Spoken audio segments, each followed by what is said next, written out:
என்னது இது? மேல பாட்டி பெல்பாஸ்கருக்கு வைத்தியம் பண்ணிட்டு இருக்காங்க சார். பச்சையில ஒண்ணு அரைச்சு எடுத்துட்டு வர சொன்னாங்க. அதான் இது.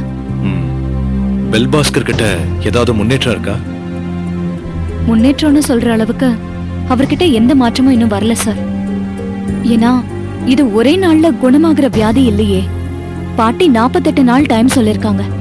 ஆனா அதுல பாதி நாள்லயே அவருக்கு நல்ல மாற்றம் தெரியும்னு பாட்டி சொல்லிருக்காங்க. நம்பிக்கையோட இருப்போமே. சரி, நீ கொண்டு போ.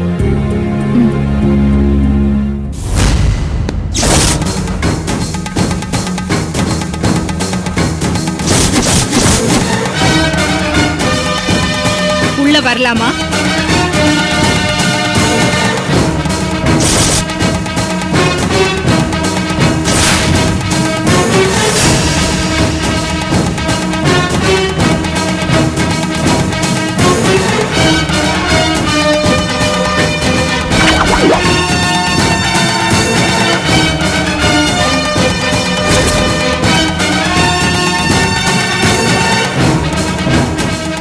எங்கடி வந்த? போடி வெளிய. நான் இப்ப உன் கூட சண்டை போடுறதுக்காக வரல. கொஞ்சம் பொறுமையா பேசு. ஏய், நீ இதுவரைக்கும் உயிரோட இருக்கேன்னா அதுக்கு காரணமே என்னோட பொறுமைதான். அதுக்கே நீ சந்தோஷப்படும். முதல்ல வெளியே போடி. இங்க பாரு மனோகர், நீ பொறுமையா இருந்தே பழக்கப்பட்ட ஆளு. பொறுமையின் இலக்கணமே நீதான்னு எனக்கு நல்லா தெரியும். ஆனா நான் அப்படிப்பட்டவ இல்லை. முதல் தடவையா பொறுமையா பேசுறதுக்கு நான் வந்திருக்கேன். பொறுமை எனக்கு புதுசு. இது புரியாம நீ என்ன சீன்னா இந்த வேதாளம் மறுபடியும் முருங்க மரம் ஏறிடும். ஏய், எந்த வேதாளமுமே விக்ரமாதித்தனை ஜெயிச்சதா கதை இல்லடி. நீ முருங்க மரம் என்ன, எந்த மரம் வேணும்னாலும் ஏறிக்கும். உன்னை இறக்கி அழிச்சு காட்டுறேன்.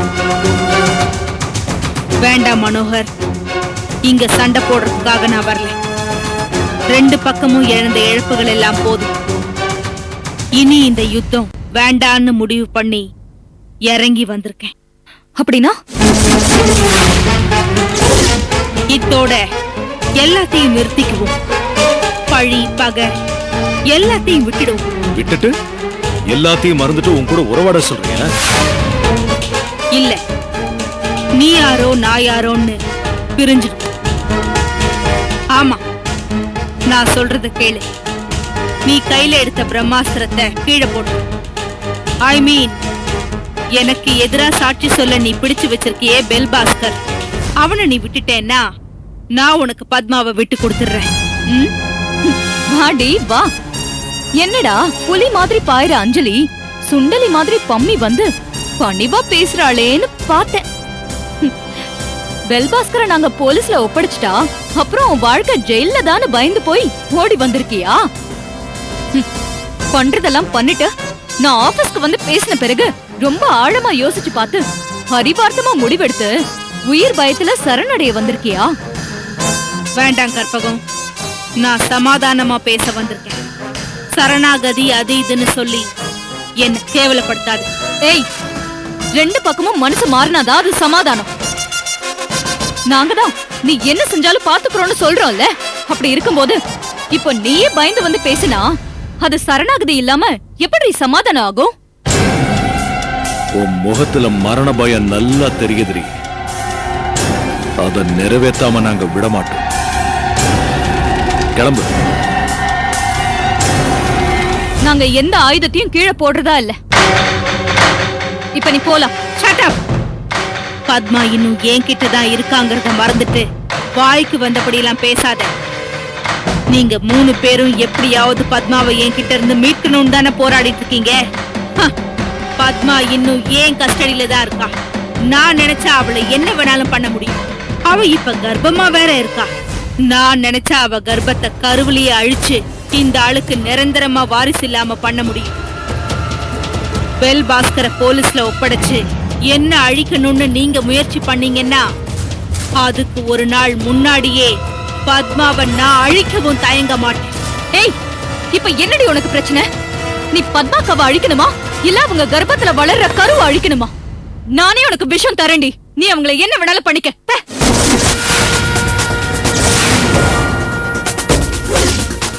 நீ தேடி கண்டுபிடிச்சு வாங்குறத விட வீரியமான விஷம் நாகம்மா பாட்டி கிட்ட இருக்கு. வாங்கி தரேன், கொண்டு போய் கொடு. என்ன அஞ்சலி, பேரஞ்ச மாதிரி பாக்குற? விஷத்தை குடுக்கறேன்னு சொல்றால, வாங்கிட்டு போய் கொடு.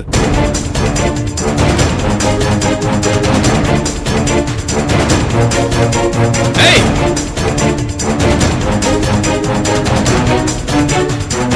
ஏய், இங்க எதுக்குடி வந்த? என்ன பண்ணும் இவெல்லாம் ஒரு பொம்பளை, நீ கூட நின்று பேசிட்டு இருக்கீங்க?